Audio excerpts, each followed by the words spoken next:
All right, everyone. Today on the Second Chance podcast, we're thrilled to welcome Dr. Scott J. Allen, a renowned educator, leadership expert, and host, Practical Wisdom for Leaders, a top 2.5% global podcast.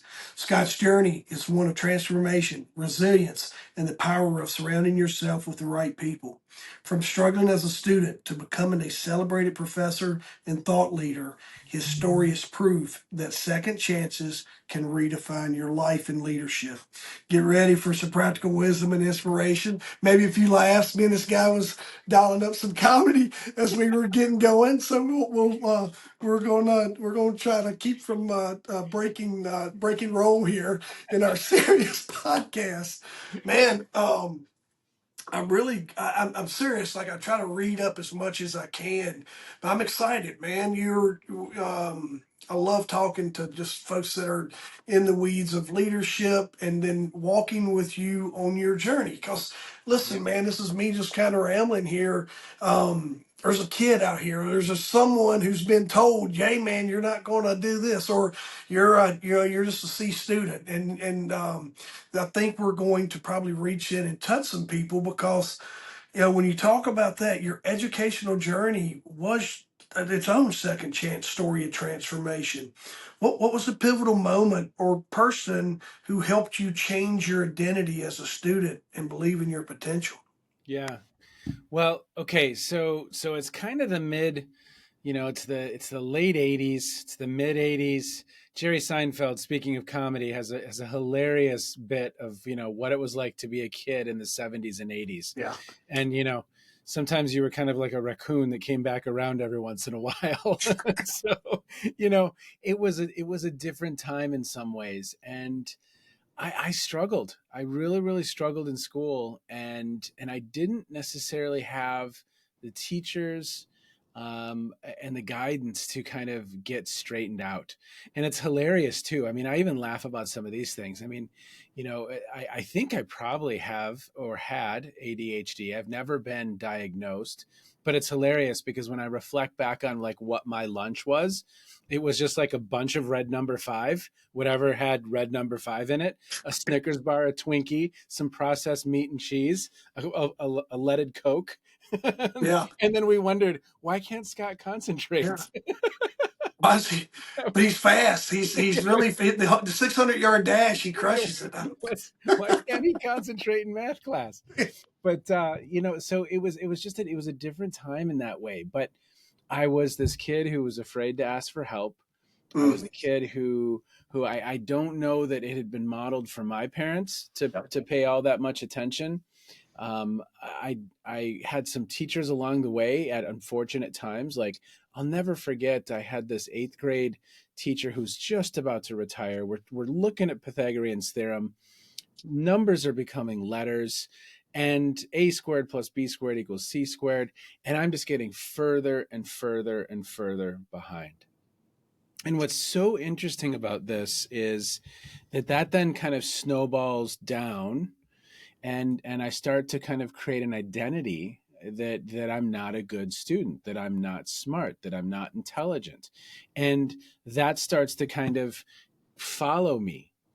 And so of course you get this kind of learned helplessness. You get this sense of, well, I guess I'm not a math kid. I mean, that was said to me, you're probably just not a math kid. Well, so guess what? I became not a math kid. So Yeah. kind of eke out of high school with a C plus, B minus average, got into college, I think really because the community I lived in, basically everyone just went to college. But it wasn't until college where I had a girlfriend. And if I wanted to hang out with her, I was going to study. And so that's the first example of, okay, who are you surrounding yourself with? Yeah. And and you know, and so all of a sudden there's this kind of slow identity shift. I start doing a little bit better in some of those classes. I start surrounding myself. I joined a fraternity, and it's going to sound weird, but they had a GPA requirement. They had study hours. So I had to hit a certain GPA. I was surrounded with other people who are studying with me. So that was also like all of a sudden, I have a 3.0 and I have a 3.1 and I have a 3.2. And, the one class, you'll love this, that there's one semester I had a 4.0, and then there was this one other semester where I almost had a 4.0, but I got a B in the cinema of Alfred Hitchcock. Okay. So my roommate came home and he's like, dude, we need to take the cinema. You watch movies and you write 2 papers. It's awesome. That's all you do. And I'm like, oh, okay, man, I'll watch movies. That sounds good. Well, we get into the class and it's literally watching film with film students who have been waiting 2 years to take the cinema of Alfred Hitchcock. So we watch the first movie, The 39 Steps, and the lights come up. People start talking, and oh, the tension of the diagonals and the shadows, and I'm just sitting there. I'm like, you all are high. I have no clue what you just watched, but I did not see that. And so my adventures inside eked out, with a B. But it's really, really kind of an interesting thing because identity, right? It's a powerful, powerful thing. How we identify, how we think of ourselves. And I I had just thought of myself as someone who didn't do school, someone who wasn't going to lock in, someone who wasn't smart, wasn't intelligent, and that's the identity I held. And it was kind of like a slow road out of that space. Does that make sense? Does that Yeah, make sense? absolutely. Do you, so to speak to your childhood a little bit, both parents is in the picture, Hmm. right? Yes.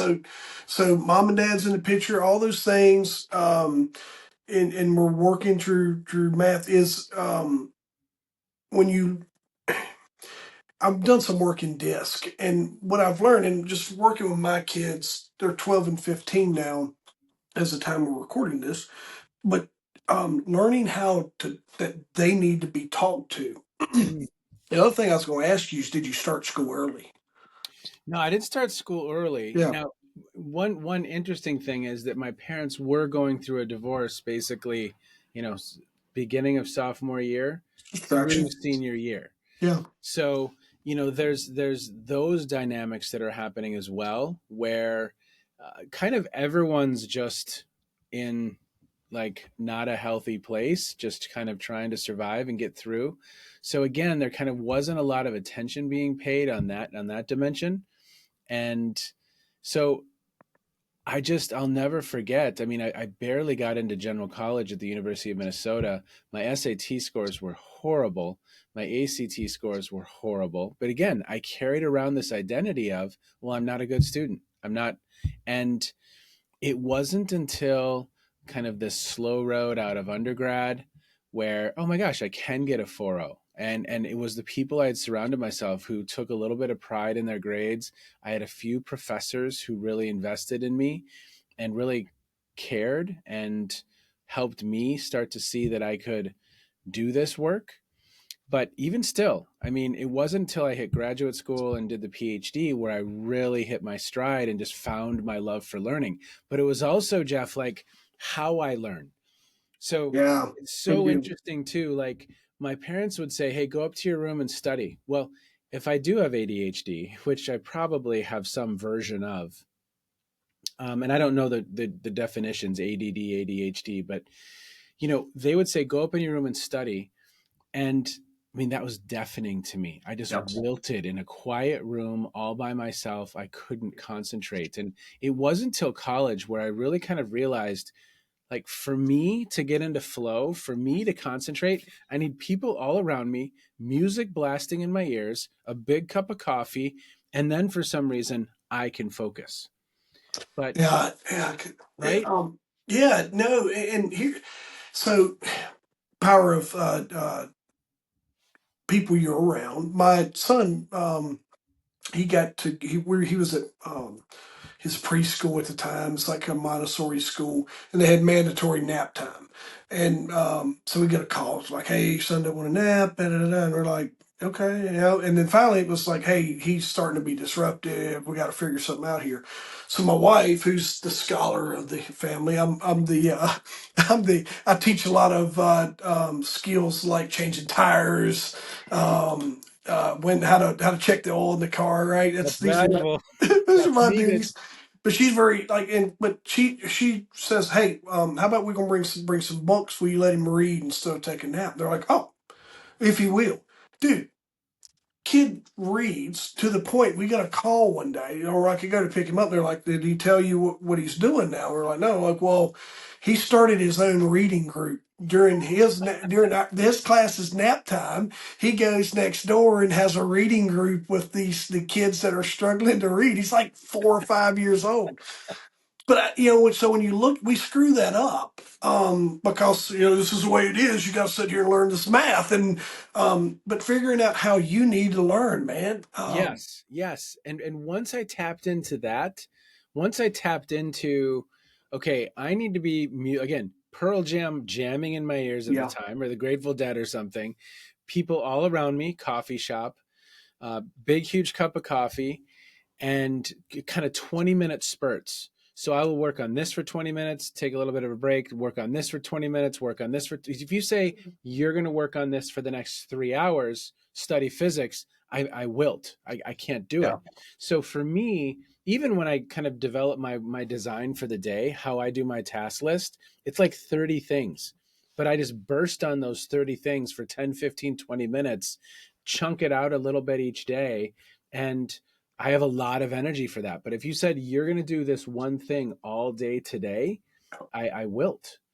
So all of that learning about myself, how I study best, when I study best, where I study best, that was also a total piece of the puzzle. And then who I was surrounding myself with, yeah, people who took pride, and again, there's kind of this slow identity shift. And then I get into grad school, and that's where I really I had some great mentors in high school. They were coaches. They weren't academic mentors, but they were like, hey, Scott, go this way, maybe not that way type thing, right? I yeah. mean, I could have gone a lot of different ways. These were individuals that were great human beings. I just had four of them on my podcast the other night, like Dang. literally 30 years later saying, hey, thanks. Yeah, you know, you were instrumental in my growth and development at a very, very important time. And it was a wonderful conversation with them. But it was really when I hit grad school and then my PhD where I just kind of caught fire. And so it's so interesting. It's so interesting, these identities that we hold on to, and how we can kind of move away from them and become a different person, yeah. become the person we were supposed to be, right? I and you folks don't be surprised by the power of a coach. And like you said, it may have been the English teacher, it might have been our school. Like I just knew our janitor, Yeah. and different folks, right? But it's just that influence that you get. I remember the same thing, and you'll hear me say this sometimes. Just growing up, it was a little dysfunctional, so the cops were at our house a lot, right? Well, when the cops are at your house a lot, you're either going to be one of two things. You're either going to be a criminal or you're going to be a cop. And the influences, like the police officers that would be at the house, they impacted me positively. It was always a good conversation, and they gave me that protector vibe. And that's what I went on to be, right? It's just through that influence and I had some really amazing people that came through my life and really was tolerable for me trying to grow up. I didn't know my dad coming up, right? So, and I still don't, but like it's just trying those dudes that came through and just really helped mold me. Good Yeah. stuff, man. Oh, 100%. I mean, I was a diver, and so there were older guys on the team who were just role models, just incredible people, great humans, great diver, but just kind and nice as a senior to a freshman. And then these coaches that were, so I've my greatest gift in life has been these people entering, and this isn't second chance necessarily, but these people entering at certain points, Yeah. these mentors, these guides who have Yep. said go this way, kind of, and nudged me. And I can reflect back, I'm 52, and at these very pivotal points these people have kind of entered the picture. And so I think, I don't know, it's just been a huge gift for me because It's eye opening. Listen, I yeah. think it may be just coming up on your 50s because I have me and my wife will talk about it, and I'll start saying this is where I was. And like, here comes Yoda.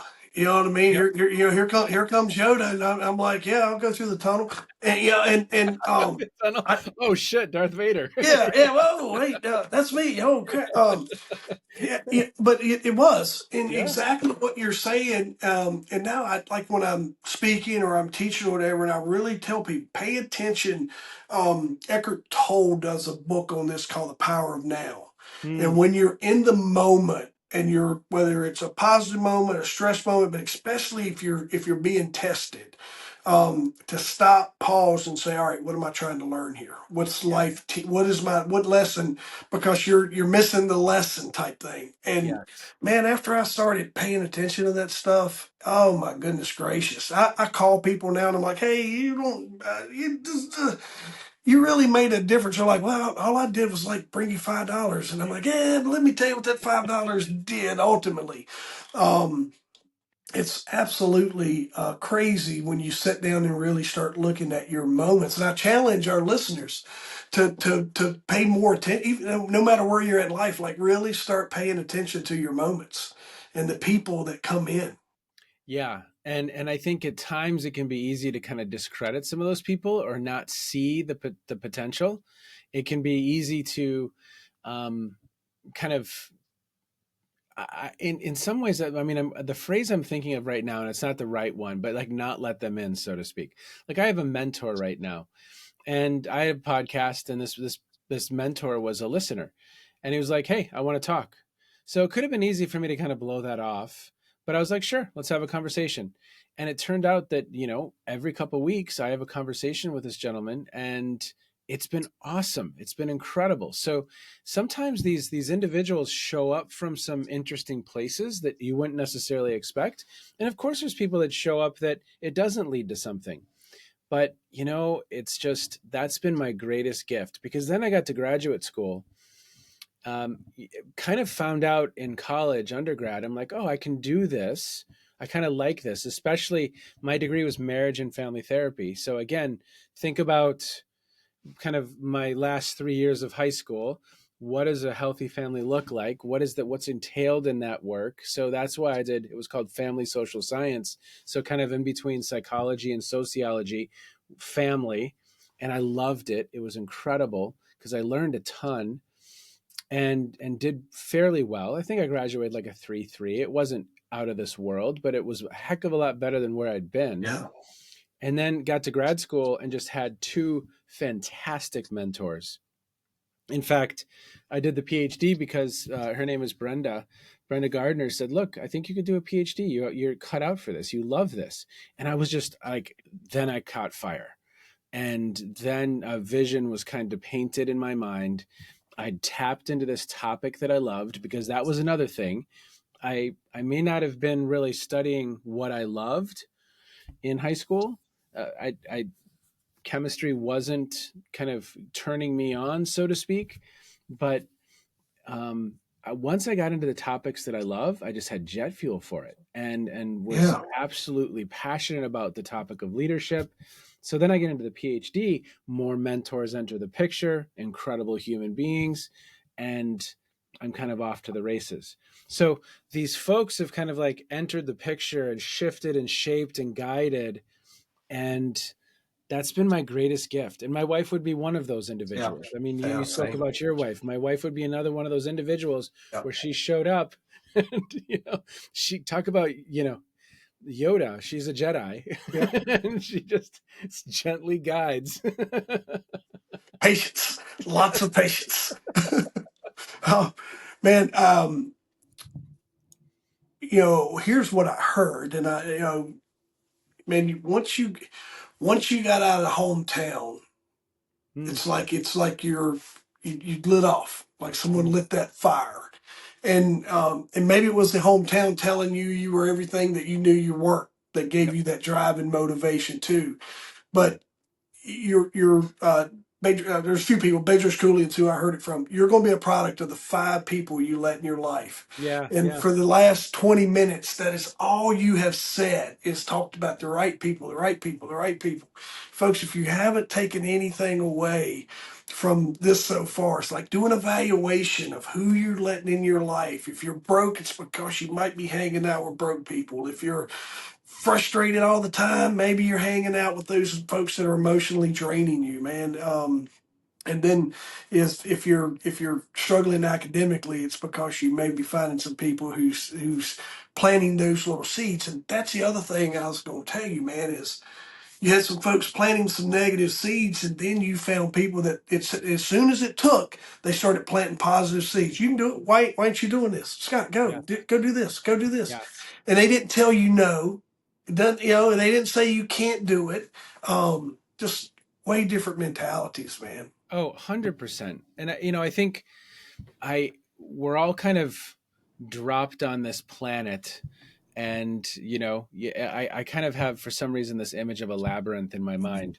But I think there's three master drivers. Who are your people, what is your purpose, and where's your place? Oh, And we may be dropped into a place where it's not our people, and those aren't the people who are going to help us really grow and thrive and be the best versions of ourselves, but that's kind of who we've got. And so, how do you find those people that are going to help you be the best version of you? Like, again, my wife, she really truly helps me be the best version of me. I'm not perfect. I have a lot of room for growth. By no means am I a finished product, but she helps me be a better version of me. And then, are you tapping into your purpose? Like, why are you here? What are you designed to do? Are you doing that work? And is that fulfilling? And does that have meaning? And that takes some time to find out sometimes for some folks. yeah. And then what's your place? What's the environment? What are you kind of surrounding yourself with? Whether, I mean, you live in this beautiful area next to the mountains in Virginia. That's a beautiful place. That's an incredibly beautiful place. And so it might be the organization you're in, but it might be in the community you're in. But again, some of us might land in a community that isn't going to help us be the best version of ourselves. So I think life in some ways is about finding those things for us. And I think parenting, you have a 12 and a 15-year-old. We're at 14 and 16, Yeah. twin girls 14, son 16. Parenting is about, hey, let's help you figure out hey, who are your people, and what are you here to do? My daughters love to sing. They love musical theater. I know nothing about musical theater, but I'm learning. My son loves baseball. I know nothing about baseball, but I'm learning. That's what fires them up. Awesome. Cool. Yes, let's go. Right? Scott, my son loves baseball, Yeah. right? And I was like, hey, what are we going to do with this? And we play a lot of baseball. And he was like, I was like, you'll see how far you can go? And he's like, yeah. I was like, you want to try playing college? He's like, I'd love to play in college. Pro, whatever. I just like to see how far I can go. He made some goals this summer with his mom. It's like, I don't care where I end up at. I just want to do something in baseball, whether it's a player, a broadcaster, or whatever. So Yeah. here's what I did. You're talking about I could have easily said, "Listen, man, I don't know nothing about baseball. I mean, Yeah. no. I tell you what, There's no way. There's no yeah, way you're gonna there's get. no way you're gonna do that, right?" So I was like, "Hey, also you just got to commit to the work." We went. Coastal Carolina won the national championship in Yes. 2016. Yeah. We Yeah. Yeah. went to their prospect camp, Awesome. and I didn't. He didn't know what we were getting into, and we were riding in the road. And yeah, hey, when we get down here, it's a prospect camp. He's like, "Do what?" I'm like, "Yeah, don't just. We're here to learn. No, Yep. just." And I told him after it was over, I was like, if we don't know what it takes to get to that wherever you want to go, I said, me and you've got to figure that out. I could easily say no, but man, when we can jump in the car and we can go show up, we know how fast you got to be, we know how hard you got to Yep. throw, we know Yep. all the things. If you want to play at Division I ball, we Yep. know what it takes now. Yep. Um, I hope I heard a guy telling his son something here recently, and it was like I always tell people like we're born kind of knowing how to swim, but Hmm. our parents keep us away from water because they don't want us to get hurt. Yeah. And we learned that when my kids were being born. So we got our kids into swimming like super, super early. They take the parents out of it and they kind of just drop them in the water and then they do their thing, right? Yeah. Because let them use their natural. So we tell our kids no, but we try to explain why and the consequence if we need to or whatever. But then just showing the outcomes. Yep. Don't just, yeah, man. That's so cool to hear you frame it the way that you are, because it makes sense to me. Oh, good. Um, Well, I mean, it's I think that's part of our job as parents. I mean, how, if we're doing it well, we're challenging them to figure out why they're here and exposing them to a lot of different things. We're challenging them, to your point. Okay, it's called the zone of proximal development. Like, we're keeping them just outside of their comfort zone. We're stretching them, not so yeah, far that they break, but we're stretching them. You exposing your son in that way and saying, look, here's what this looks like. My son and I, we were at the Denison Prospect Camp, right, yeah, in Ohio this fall. And yeah, it's a great experience because you might be a big deal on your team, and let's look at the broader pond that you're yeah, existing in, and it kind of paints a picture. But then you're there to help guide them and put them out of their comfort zone, but there to, it's called challenge and support, right? You're challenging them to take it to the next level, but you're also providing that support. And then when they fail, when they don't achieve what they wanted to achieve, and we've had some of that in our house lately, then how do you help them fail well, fail yeah, forward? And how do you as a parent model failure yourself? Like, I'll sit at the dinner table sometimes and I'll say, yeah, I submitted a paper and it got rejected. It's not going to get published. And they're like, what, you fail too? And I'm like, yeah, I'm putting myself out there, right? And yeah, that's how you know you're growing, when you're putting yourself out there. And failure is a part of that, or not getting that. And I always use the word yet. I'm just not there yet. I'll get there, yeah, but it's not happening yet. And that mindset, it didn't I was in a fixed mindset. It was just, I'm not smart, I'm not a good yeah, student. Like, that was the rule in my head. I'm not a math kid. That was the rule in my head. And so again, it's that identity shift, it's that mindset shift. It's so much fun to watch, and to it's an honor to be a part of their lives and oh watch them gosh, grow. But yeah, you taking your son to Coastal Carolina, I was on that campus about 3 years ago. yeah, Beautiful campus. oh yeah. And yeah, I mean, just awesome, right? Nick, you've got a AAA club there in Columbus. It's Clippers. Nick, yeah, the Clippers. Nick, I think it's Nick Enright is his name. Okay. I run into him. He works out at a gym that I go to. He's Awesome. in there one day. This is years ago when um, it's 5 years ago. So then he's in there working out, and it's obviously a pitcher, right? And he's a big guy, and I'm not a stranger to anybody, if especially in the gym because I own one. And so I just Yeah. walked over and was like, "Hey, you look like a pitcher," and he's like, "Oh yeah, yeah," and he stops, tells me all about himself. He played at Tech. He was in the Cleveland club at the time. He went, and then he's back there. And I was like, "Hey, my son's starting to play baseball. How did your dad handle just because Mm, yeah, he's kind of someone who's not quite made it, but he's closer than yep. he's really, really close." And he said, "Look, man, my dad was a dad."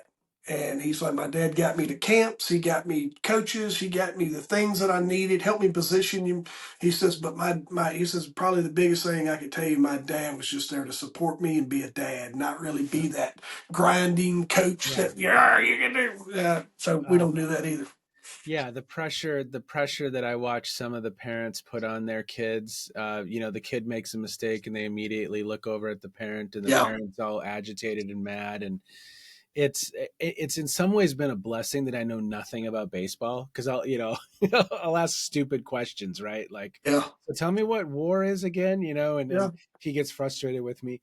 But it's actually kind of a good thing, because I'm there and I'll say, look, what are you working on today? How did you feel? How was your swing? I can't tell technically what his swing was doing, but I'm just there, like you said, to be a dad, to be supportive. What resources do you need? How can we support you? What are your goals?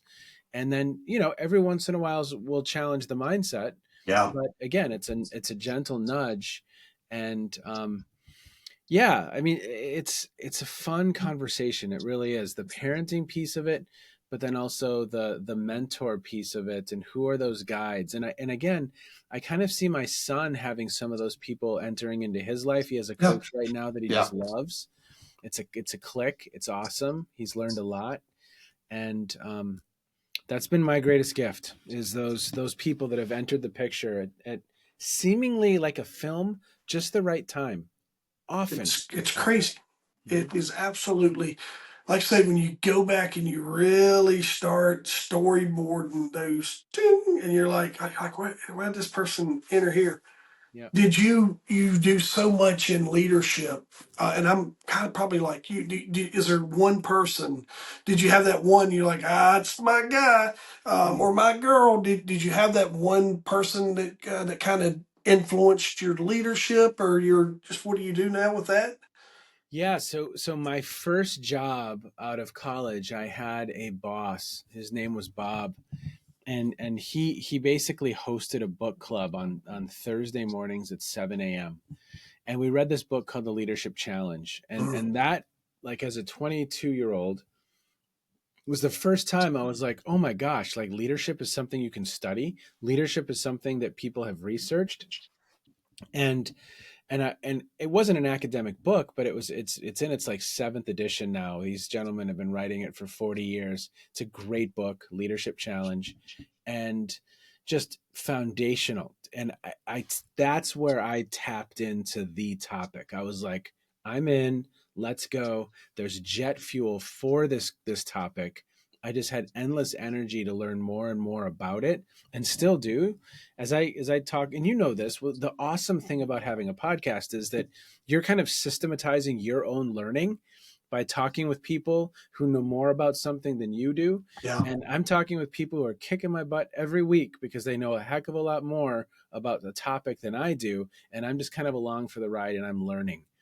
And that's another thing. Like, I used to think of myself as not smart or not a good student or not someone who enjoyed learning. I love learning. I yeah, love learning. It's that I have to talk with people. This is another thing I learned. I'm more of a learner through conversation and dialogue. Don't lecture at me for 3 hours. I won't learn. yeah, Engage me and I'm in. I'm on fire, right? So if there'd been like a Montessori K-12, I probably would have had straight A's yeah. when I was actually engaged and involved. But instead, I was coked up on sugar and being talked at for 50 minutes at Oh, a to sit still. time. So there's also that, right? Like, okay, I love to learn. I love to learn. But I had to figure out what that means for me because what I'd been exposed to wasn't the right recipe, wasn't how I best consume knowledge or take in content. Does that make sense? Yeah, I watch business owners do this, and it's one of the things I work with them on their messaging. I'm like, you're speaking, you're trying to speak in externally like you do internally. Like, what's that supposed to mean? I'm like, it's you don't you got to learn how to talk to your customer, how they want to be talked to, how they want to listen, and then same thing with kids. You can take it right back there. I could easily just this is the way it is, and this and that, but I learned that my kids are people two very distinct different people to come from the same people, Yeah. two very different personalities, Yep. all the things.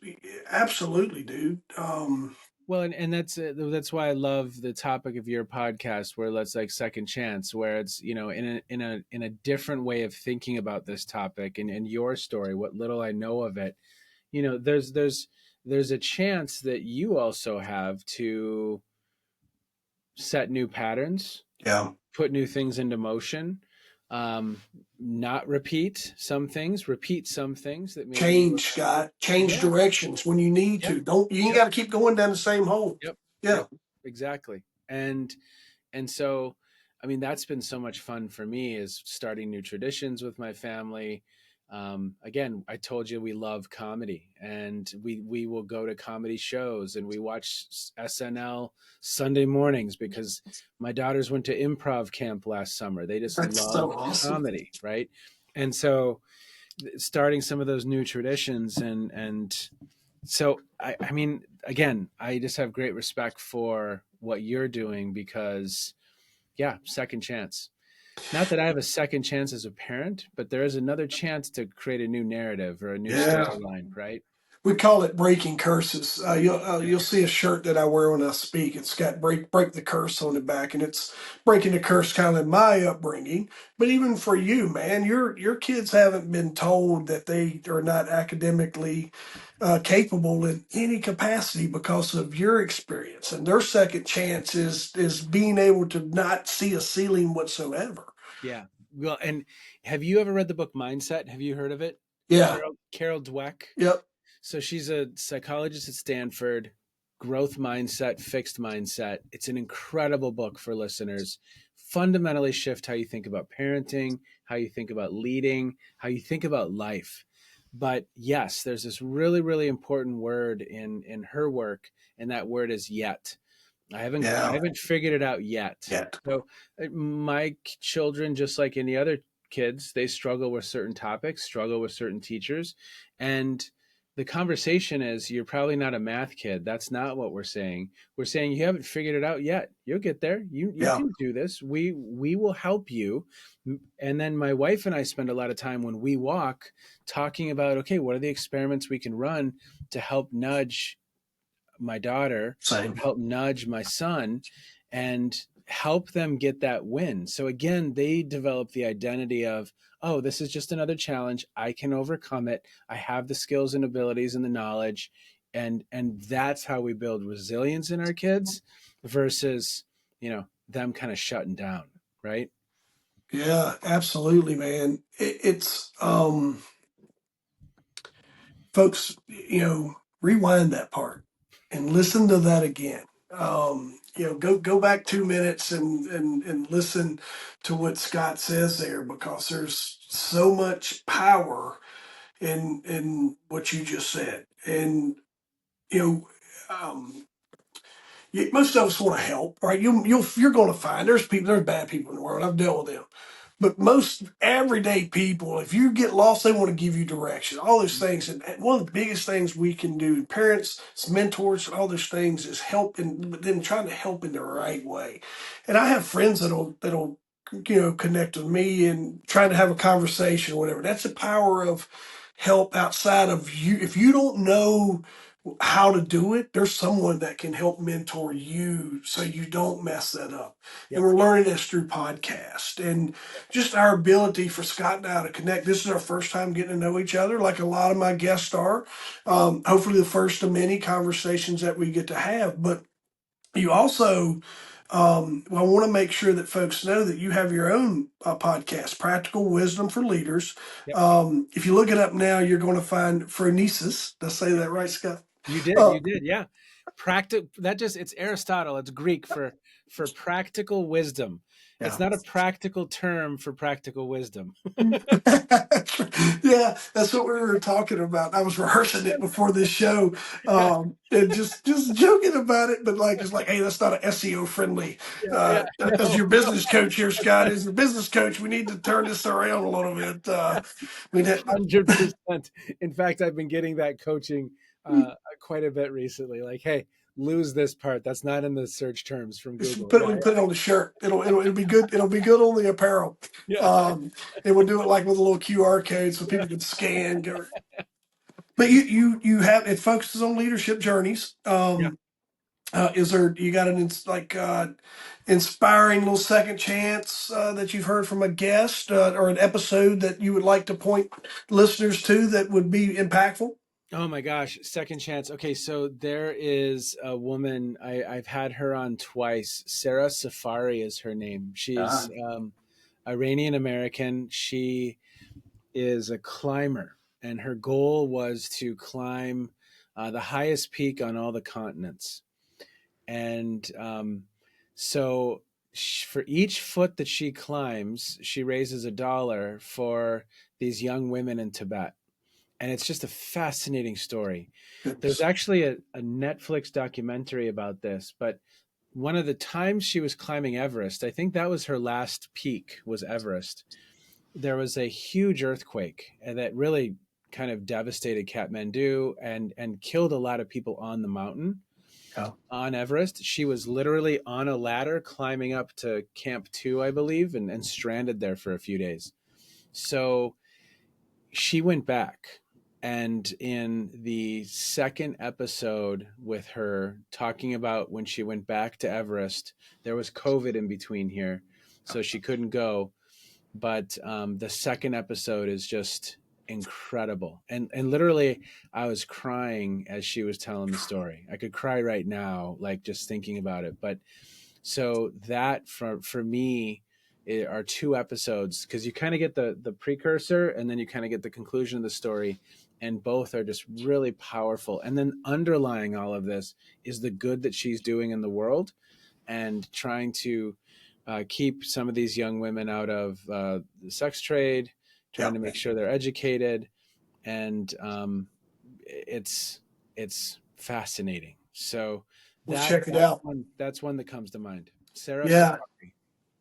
Yeah, I don't, I've spent 40 minutes having a parenting class with you, Scott, but you have this thing that you're really good at called leadership.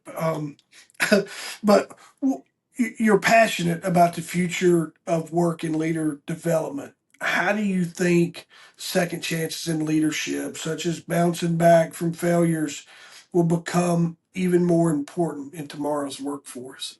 Okay. So this is a great question. How I want to approach it right now is that, first of all, leadership, to be a really great leader, just like to be a really great parent, because I think parenting is also a leadership role. I'm co-leading with my wife, we're leading our family. So I think that's 100% a place to practice. Again, by no means am I perfect at it. I'm failing forward just like everybody else. But there's a mindset there that I'm trying to become better. And I'm going to go to a quote that I absolutely love, which is, "Who you are is how you lead." So, who you are, well, there's a whole world underneath that quote. And that's your personality, that's your maturity, that's your knowledge about the activity of leading others, that is your emotional intelligence, your tolerance for risk. It's so many different things: your ethics, values, character, your integrity. All of that is underneath that quote. Who you are is how you lead. Now, the reason I love that quote is I think you could also say who you are is how you parent. So, Mhm. who are you? And are you the best possible version of yourself? And so for me, one of the first things you have to do before you lead, are you performance ready? Are you in the process of becoming a better version of yourself?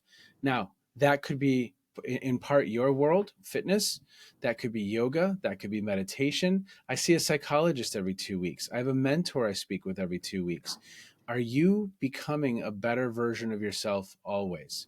And again, we talked about on the podcast, that's systematizing my learning. I'm learning right now in this conversation with you. And that's a great place to be for me, because it helps me pause, stop, reflect, think about what I'm doing, what I need to shift, do differently. So when I think about the future of leadership, for me, and it's a weird answer because I could go into a conversation about AI, and I know a fair amount about AI and how sensor technology and virtual reality, extended reality are going to transform leadership and leader development. Love that conversation. But for me, what I'm really, really focused on right now is, before you even take on a leadership role, are you whole? Are you taking care of mind, body, spirit? Are you in a continual place of learning and growth? Are you building that really solid foundation? Because leadership's hard. It's not easy. It's very, very difficult work to do well.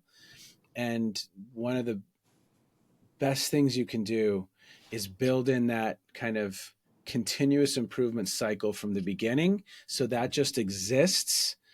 Because whether it's a pandemic, a supply chain challenge, whether it's social unrest, whatever the challenge is, it's going to be there. Something. There'll be something. Work from home, a talent shortage. It doesn't matter. There will always be stressors that we're confronting. Are you the best version of yourself to be there for others? If others are in your care, are you the best version of yourself? So That's one thing that comes to mind. And then the second thing is you have to go into the activity of leading others with this level of humility, because again, no one's been through digitization, and no one can tell you exactly what 10 years from now looks like. We know the landscape is shifting quickly. And so are you staying curious? Are you staying a little bit humble? Because what worked yesterday will not Yeah. work tomorrow. And you need to surround yourself with really good people that feel like they have voice, that feel like they can bring their perspective to the table. Because to stay relevant, oof, there's going to be massive shifts in the coming years. And some of them are super exciting, some of them are a little bit worrisome, but your knowledge today is not going to be the knowledge you need 5 years from now. So are you learning? And are you Absolutely. open? And are you humble? And are you curious? And do you have a growth mindset? And are you as whole as possible? Because if we're not, well, then the stressors get to us. We lash out. We get angry. We turn to alcohol. You know what I mean? It just, it goes to places that aren't going to be, and then you're not the best version of yourself. And we've worked for that person, right? Yeah, absolutely. I was teaching I was teaching some what I it's advanced AI, but it's not really advanced, right? But it's pretty. But I'm fortunate that technology kind of comes easy to me. Yeah. And I was just teaching this, and man, that was my challenge to the room. And I was like, listen, you're if you're in this room, you were here during the internet age, right? You were probably an earlier adopter of the internet, and everybody told you it was going to go away. Newspaper people told you this thing, the internet was going to go away. You went from a phone that was as big as your trunk in your car that you had to carry and the handset and all those things, and now we can do everything right here in the palm of our hand. Yep. And then we would go through social media about how, that was just a gossip tool. And here we are now with marketing and all the stuff that we're able to do with it and the connections that we can make, just like you and I. Yeah. And then I was like, now let me ask you this. Are you going to sit here and tell me that this AI thing's going to go away? Yeah. It literally did this presentation for me. It Yeah. wrote the email that I sent you all to do this. So do you want to have this argue with me? So that was my challenge to them is don't, if AI is not going to replace you, but someone using it will.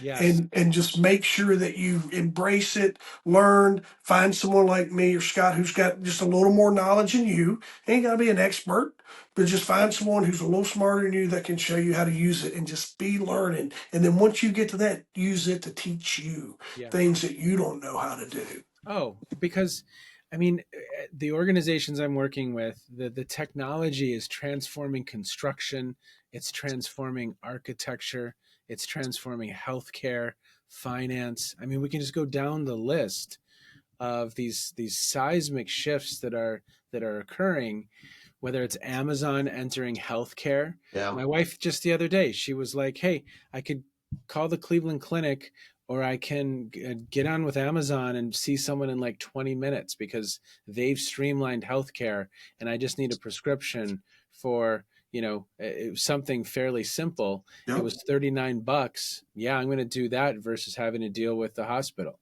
and make an appointment."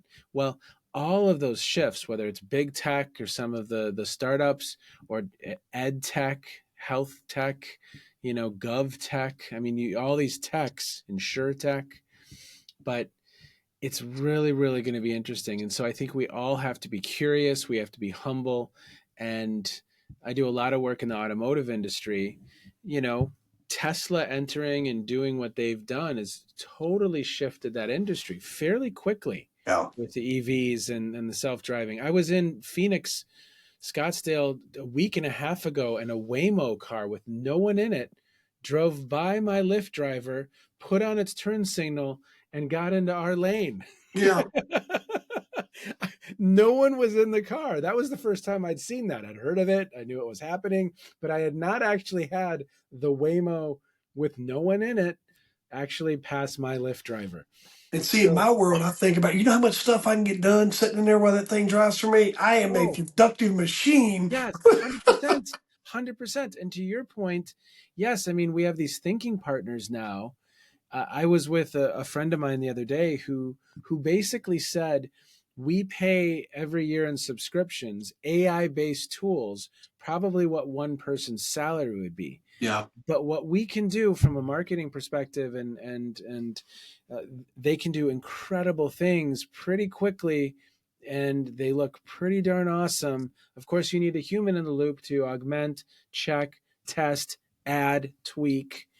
But it's right now, it's like having a really good intern, right? It's going to Yeah. get you 65, 70% there. And are you leveraging some of those tools to be more productive and to differentiate yourself? It's amazing where we're headed. It really is. I'm excited. I'm a tech guy. I love, um, I just enjoy that journey of all the things that really help elevate us as Yep. people too, right? And then I used to take my watches apart when I was a kid. Could never put them back together, Yeah. but I love taking them apart and just figuring out how they work and all those things. And just technology's really helped me with that. Yeah. Um, Well, and just the world, I mean, YouTube. I was talking with some oh friends gosh, yesterday about YouTube and the power of that resource. You, someone has made a video about anything. We got a RAV4, and I just pulled that up, and the person had a 20-minute tutorial of exactly what we didn't read the manual. We no, watched YouTube. yeah. Some guy. Yeah. I had to reset the oil light on my Toyota the other day. We just got in. Same thing. It was like, press the key, and I'm sitting here. I didn't read the manual. Yeah. Yeah. And, such a powerful tool just to teach us how to do things like that. Yep. Um, Yep. Code, right? There's all sorts of stuff. Yeah. I'm going to drop your LinkedIn. I'll Great. put that in our stuff. But is there a preferred way, or how do you want to? How would you like to leave the audience with this? Other than you need to go back and rewind and listen to some of this stuff, share this. Listen, y'all know a parent out there. If y'all were my friends, I'd want you to send me this episode, Oh, right? If you were my friend, I would say, hey. Jeff needs to hear this episode so he doesn't screw up parenting his kids. Um, and I would really appreciate it. And I know that we would appreciate you all sharing this for us too. Just two oh, for dudes sure. getting to know each other and shooting a breeze here and hopefully making the world a little bit better. But how would you like for folks to connect with you and whatever you'd like to leave us with? So the great way to connect with me is scottjallen.net or Scott J. Allen on LinkedIn. So both of those are great ways to connect with me. And again, Jeff, thank you so much. I have great respect for what you're doing, and I Thank you. love how you're thinking. I said it today. I was in a conversation earlier today about networking and building your network, and you got to do that early in your 20s, et cetera. And I said, look, I'm 52 and I'm actively building my network Yeah. each and every day. And I don't think that age needs to define us. I just want to live in a world where I feel excited, passionate, energized, and just really enthusiastic about the work I'm doing and who I'm doing it with. And so I love the work that you're doing because I think at times we can have those. Oh, I'm Yeah. 52. There's nothing I can't. No, there's a lot that we can accomplish. There's a lot we can do. And those second chances and that mindset is powerful. So thanks for what you're doing too. Yeah, I appreciate it. Relationships and reputation. I Yep. teach on those. If you'll take care of both of those things, if you'll build relationships and guard your reputation, you'll go far in life. Yep. Yep. And then as Scott's told us multiple times, and we want to make sure you listen to this, is surrounding yourself with the right people, folks. Yep. Big deal. Man, thank you. Okay. I'm walking away here with my cup full, man, and I really appreciate you taking time to let me get to know you better. Oh, well, the feeling is mutual. Thank you, sir. Happy holidays. Yeah, likewise.